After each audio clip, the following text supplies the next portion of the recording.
atong tun-an ang pulong sa Dios uban sa sermon nga giulohan og langit nung mga marka sa pagtubo. Ang kahoy mo porma og usa ka marka sa pagtubo matag tuig. Ang mga marka sa pagtubo sa kahoy nagpakita sa mga pagsulayn nga giantos niini sa tibuok tuig.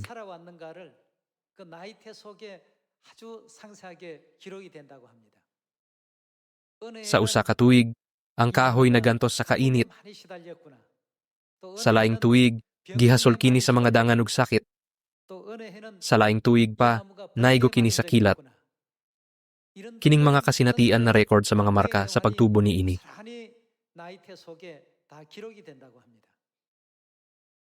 Nakabantay na ba kamo sa ingon ni ana nga mga timailhan diha sa mga kahoy?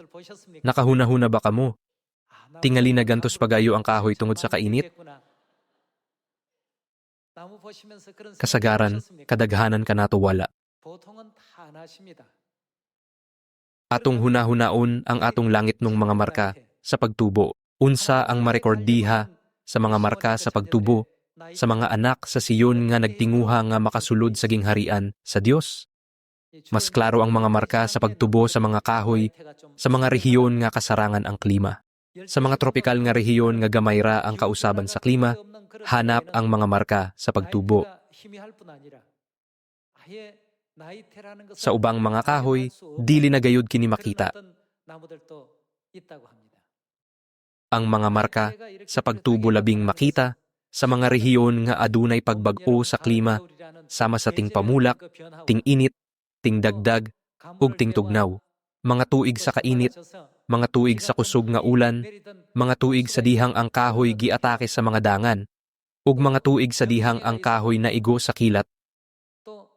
Kining tanan nga mga panghitabo makita sa mga marka sa pagtubo.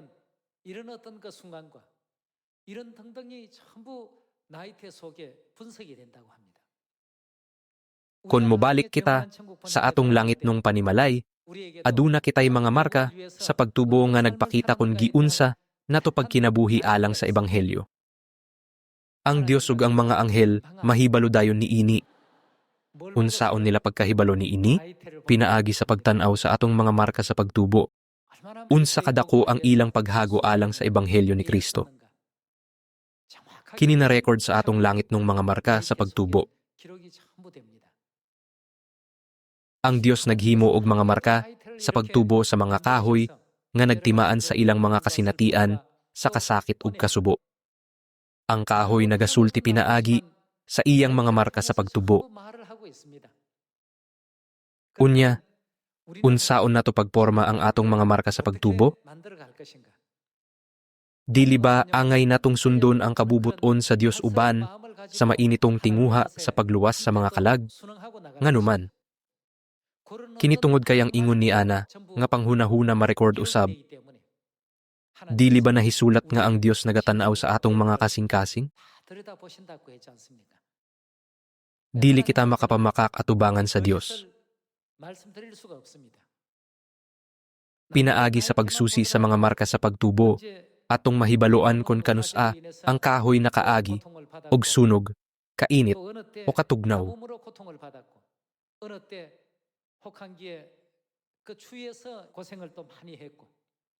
Bisan tuod ang kahoy dili direktang mosulti, masabtan nato kini pinaagi sa pagtanaw sa mga marka sa pagtubo niini. Sa susama, dili na kinahanglan nga muinggon kita sa Dios. Dios, ingon niini ang akong pagkinabuhi. Nasayod ang Dios sa tanan pinaagi sa pagtanaw sa atong langit nung mga marka sa pagtubo.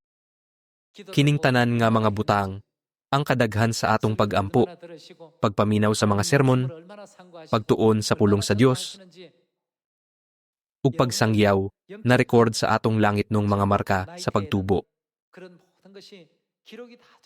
Mao kini ang hinungdan nganong ang Dios nagingon. Ang ipugas sa tawo mao usab ang iyang anihon. Kon magpugas kita og kadasig, atong anihon ang mga bunga sa atong kadasig. Ang Dios mohatag og mga panalangin ug ganti niadtong mga madasigong nagtrabaho. Alang niadtong mga makugihon, ang ilang kakugi magbunga gayod. Kadtong mga tapulan mo ani sa bunga sa ilang katapol. Kung tan-awon ng Biblia, ang labing makahadlok nga mga bersikulo mao ang ipugas sa tawo mao usab ang iyang anihon. Mataghigayon nga mahuna-hunan ako kadtong mga pulonga, mabalak ako. Naabay sayop nga akong gipugas karong adlawa? Karong adlawa, kinahanglan kong magpugas og maayo. Adlaw-adlaw, giporma nato ang atong langit ng mga marka sa pagtubo. Busa, gihangyo ko, kamo pag-usab sa pagporma, ug maanindot nga mga marka sa pagtubo diha sa inyong panimalay, sa simbahan, ug sa unahan sa buluhaton sa Ebanghelyo. Atong tan-awon ang Revelation chapter 22, verse 12.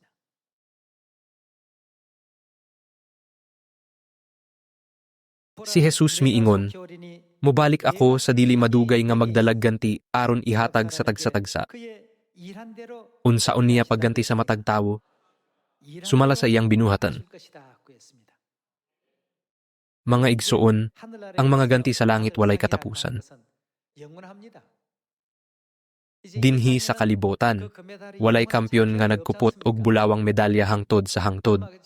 Paglabay sa pipila ka panahon, adunay lain nga mupuli sa dapit sa kampyon. Bisan pag may maayong pangkalibutan ng record nga ma-record, mabuntog ra gihapon kini sa uban. Apan, saging harian sa langit, bisan unsa ang atong madawat walay katapusan. Busa, ang Dios mohatag sa matag tawo sumala sa iyang binuhatan. Giunsa niya pagkahibalo niya na? Mga igsuon, adunay kahoy sa Estados Unidos nga 5,000 na katuig ang panuigon.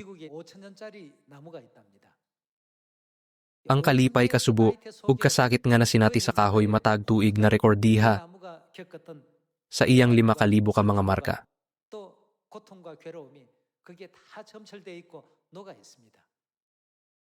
Kung adunay makasusi sa mga marka sa pagtubo sa mga kahoy, unsa pa kahakalabaw nga ang Dios makasusi sa langit nung mga marka sa pagtubo.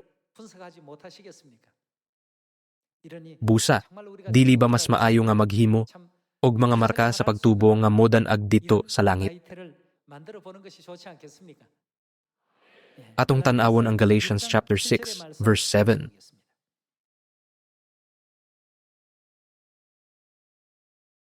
Ayaw limbungi ang inyong kaugalingon pinaagi sa pagtuo nga makalimbong kamo sa Dios.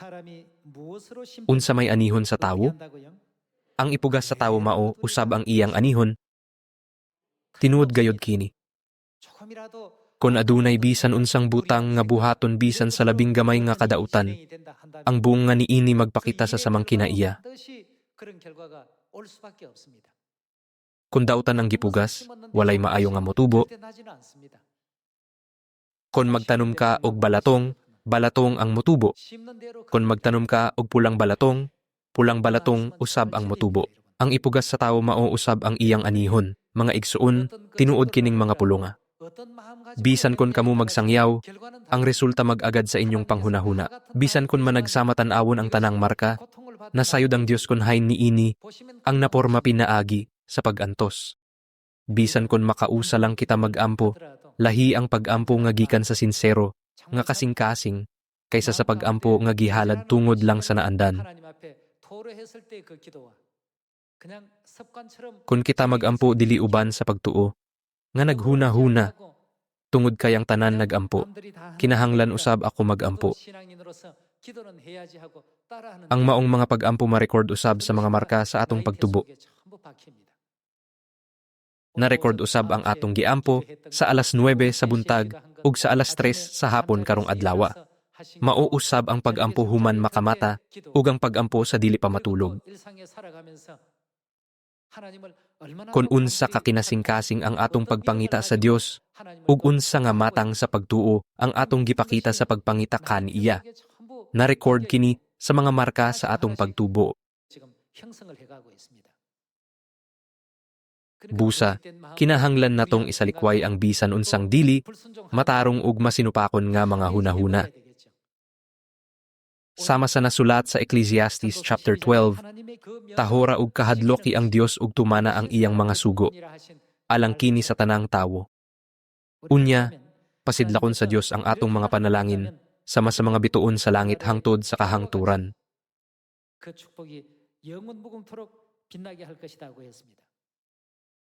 Ipadayon na to ang verse 8. Kon magtanom siya diha sa uma sa lawas no niyang mga tinguha, gikan ni ini maani niya unsa may ilang anihon, ang kamatayon. Kinitungod kay sila nagpugas aron sa pagpahimuot sa ilang unod.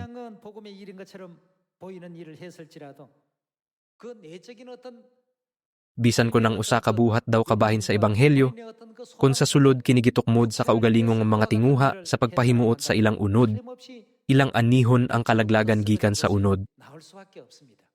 Ang atong Dios mao ang Dios sa kamatuoran.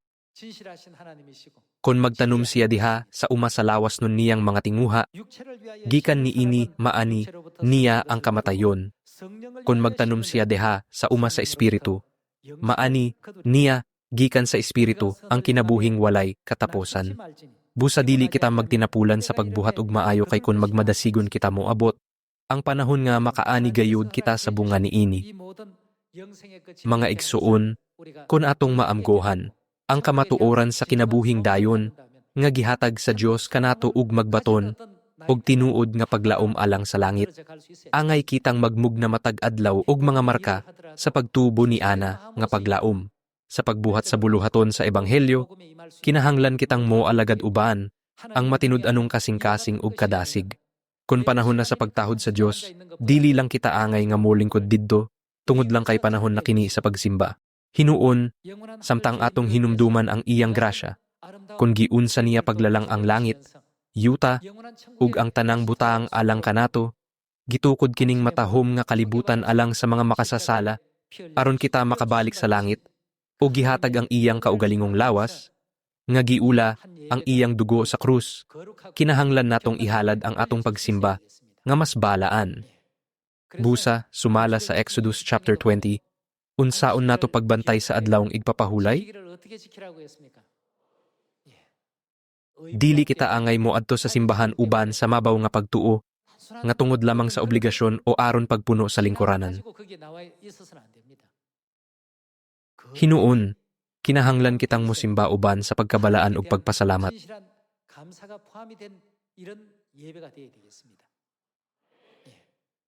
Bisan ang panghunahuna sa tao na record, kini ang marka sa pagtubo sa kahoy. Sama sa gilalang sa Dios nga mga marka sa pagtubo, diha sa kinaiyahan, ang tanan mahitungod, kanato, gikulit usab diha, sa atong espirituhanong mga marka sa pagtubo, mataggutlo. Sa mga rehiyong tropikal diin gamay lamang ang kausaban sa klima, ang mga kahoy kasagaran dili makaugmad, og tinaw nga mga marka sa pagtubo. Kinitungod kay walay mga kalisdanan. Busa, ang inyong mga marka sa pagtubo, dili angay nga magbaton lamang, og hanap og walay kinabuhi nga mga marka. Samtang makugihon nga nagsangyaw sa ebanghelyo, usahay magatubang kita, og mga kalisdanan, usahay dili kita tagdon, usahay babagan, ug usahay makadawat kita, og maanindot nga bunga gikan sa Dios. Pinaagi ni ining kanunay nga nagbag-o nga proseso, ang atong mga marka sa pagtubo maporma uban sa grasya. Mao kini, ang hinungdan nga nung ang Dios nagsugo sa iyang mga anak, nga magpabiling matinud-anon, bisan hangtod sa kamatayon, hangtod nga sila makasulod sa langit. Tungod kay mubura kaayo ang panahon, basin dili kita makahimo og matahom nga mga marka, busagi awhag niya, kita nga ibubo, ang mas dako pa nga kadasig og kahinam. Unya, kon mobalik na kita sa atong langit nung panimalay, ang Dios mugasa kanato og korona nga mosidlak sa walay kataposan. Atong tan-awon ang Revelation chapter 2 verse 10.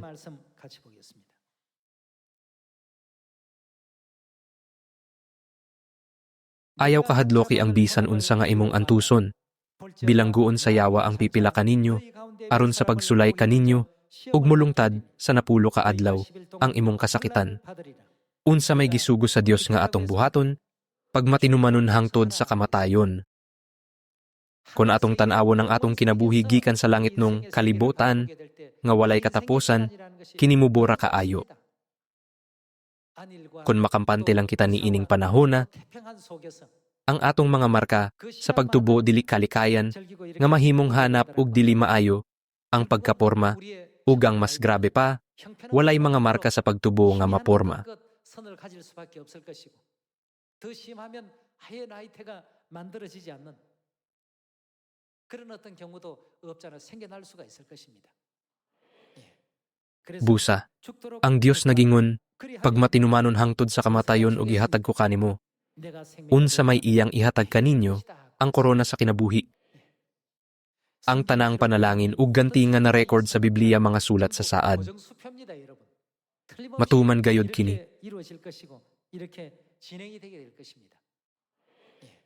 Sumala sa Matthew chapter 25, nalangan sa pag-abot ang pamanhunon, ug ang napulo kadalaga katulgon ug nakatulog.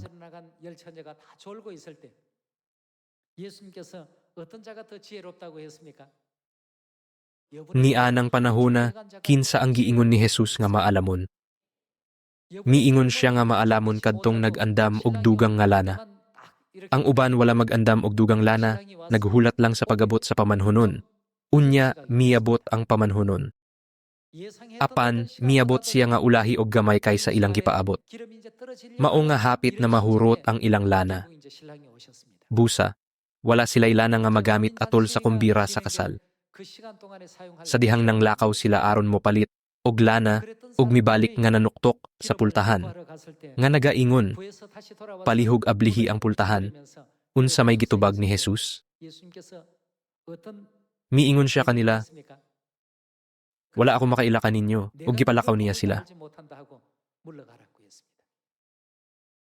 Mga igsuon, ang atong lana sa pagtuo kinahanglan, dili gayod mahimong temporaryo o limitado. Kinahanglan natong sundon ang kabubuton ni Amahan sumala sa iyang kahimutan. Kung atong palandungon ang atong kaugalingon, dili ba kita mga makasasalagikan sa langit? Igo na unta ang mapasaylo sa atong mga sala, aron magpasalamat kita matag adlaw, apan adunay uban nga moingon, tungod kay wala gibuhat sa Dios ang akong gusto, dili ko mosunod kaniya. Kung dili kita mosunod sa Dios, kinsa man ang magantos sa espirituhanong kapildihan, ang Dios wala magkinahanglan kanato. Hinuon, kinsa may atong gikinahanglan. Kinahanglan nato ang Dios. Bisan na sa kita niya dadon, kinahanglan kitang mosunod hangtod sa katapusan ug maangkon ang tanang marka sa pagtubo aron makasulod sa langit. Hunahunaa si Josue ug Caleb. Bisan unsa pa kalig-on ang kuta sa Jericho, dili kini makapugong kanila kay ang Dios naguban kanila.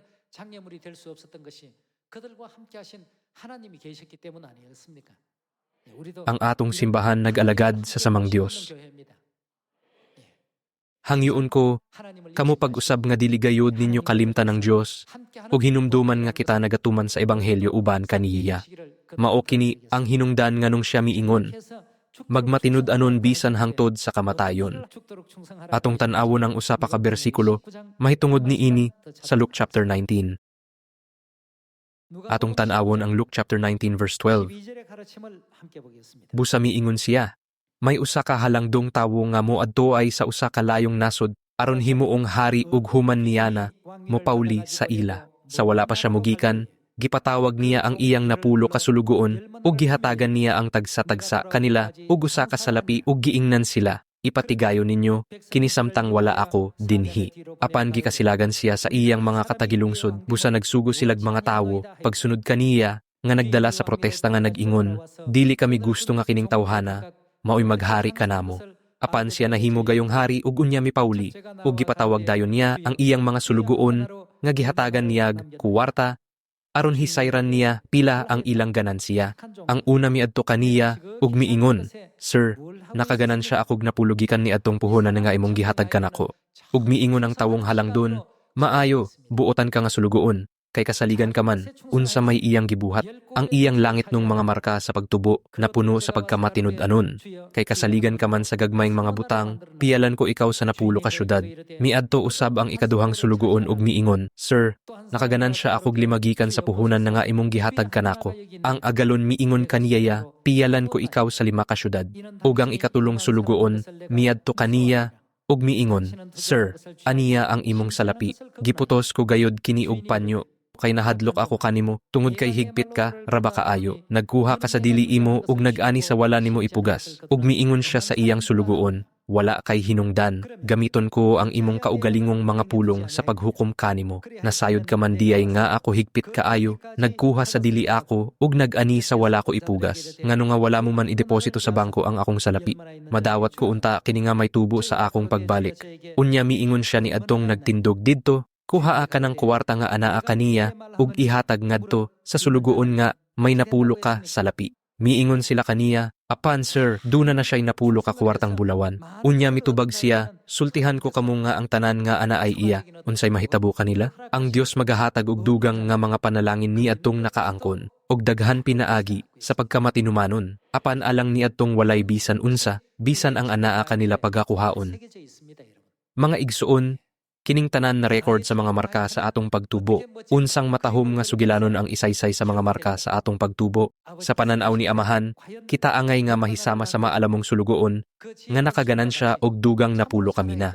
Maayo, buotan ka nga sulugoon, makadawat ka ha sa mga bunga, sa imong pagkamatinud-anon, kay nagpugas ka man, og pagkamatinud-anon, sa tanan nimong gibuhat. Dili ba nag-ingon man ako nga kun unsa ang imong gipugas, mauusab ang imong anihon. Nang hinaut ko, nga kining maong panalangin na record sa mga marka, sa atong pagtubo, ug nga ang tanan natong mga miyembro, sa pamilya, sa Siyon makakabot sa maong mga resulta. Sumala sa Biblia, adunay mga marka sa pagtubo nga naglakip sa pagkamatinumanon ug pagtuo. Ang uban kanila nag-ingon, maghigugma ay kamo, ug magpuyo kamo nga may panag-uyon, nga magpaubos sa usag-usa. Ang uban moingon, buhata ang maayo, ug kahadloki ang Dios ug tumana ang iyang mga sugo. Ang uban mo ingon, pakigambit sa maanindot ug Dios nung kinaiya sa Dios. Adunay daghang lain-lain, matang sa mga marka sa pagtubo. Bisan unsa ang atong masinati, tagsa-tagsa kining italadiha sa atong mga marka sa pagtubo.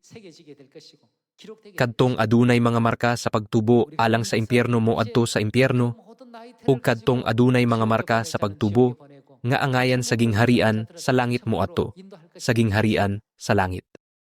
Atong ablihan ang Revelation chapter 20. Chapter 20 verse 11. Unya nakita ko ang dako ug puti nga trono ug ang naglingkod ni ini. Mipahawa ang yuta ug ang langit gikan sa naglingkod sa trono, ug wala na kini makita pag-usab. Ug nakita ko ang mga patay, inila ug dili inila, nga nagbarug atubangan sa trono. Gibukhad ang mga libro, ug may lain pa gayong librong gibukhad, nga mao ang libro sa kinabuhi. Gihukman ang mga patay, sumala sa unsa sila pagahukman, sumala sa ilang binuhatan. Ang atong mga marka, sa pagtubo, nagsulti ka na to, sa atong kasaysayan, ang mga kalipay ug kasubong atong giantos, ang mga kalisdanan nga atong giatubang, ug kon, taliwala, sa paglutos ug mga pagsulay. Nawad-an ba kita sa pagtuo, o misunod ba kita sa Dios hangtod sa katapusan? Dili nato mahibaluan ang sitwasyon sa matag usa. Apan, gibasa sa Dios ang tanan pinaagi, sa atong langit nung mga marka sa pagtubo. Verse 12. Ug nakita ko ang mga patay, inila ug dili inila, nga nagbarog atubangan sa trono. Gibukhad ang mga libro, ug may lain pa, gayong librong gibukhad, nga mao ang libro sa kinabuhi. Gihukman ang mga patay sumala sa ilang binuhatan, nga nahisulat sa mga libro. Unya ang kadagatan, ang kamatayon ug ang Hades mitugyan sa mga patay nga diha kanila, ug gihukman silang tanan, sa unsa pagahukman ang matag tawo, sumala sa ilang binuhatan. Hukman sila sumala sa ilang mga huna-huna, sa ilang pagtuo, ug sa ilang mga binuhatan. Kining tanan, usa ka pulong, ug usa ka buhat, mahimong mga marka sa pagtubo sa gingharian sa langit. Nahimo kining usa ka record nga dili na nato mausab. Gihukman silang tanan sumala sa ilang binuhatan. Verse 14. Unya gitambog ang kamatayon, ug ang Hades ngadto sa linaw nga kalayo. Kining linaw nga kalayo mao ang ikaduhang kamatayon. Ang tanang tawo nga walay nga landiha sa libro sa kinabuhi itambog ngadto sa linaw nga kalayo. Sa gipadayag ni Apostol Juan, nahisulat nga ang matag tawo gihukman sumala sa iyang mga binuhatan. Busa, hinaot nga ang mga marka sa pagkamatinud-anon hangtod sa kamatayon hingpit nga nasulat diha sa inyong mga marka sa pagtubo. Aron nigbalik ninyo sa langit, mahimo kamong mahimayaong katawhan, nga mosidlak sa walay kataposan sama sa mga bituon, hangtod sa adlaw nga moabot si Amahan, kinahanglan natong ihalad ang atong kaugalingon sa pagluwas sa kalibutan. Karong adlaw, atong gitun-an ang pulong sa Dios pinaagi sa sermon nga giulohan og langit nung mga marka sa pagtubo. Nang hinaut nga nakadawat kamog daghang grasya, tapuson ko ang sermon karong adlaw. Daghang salamat.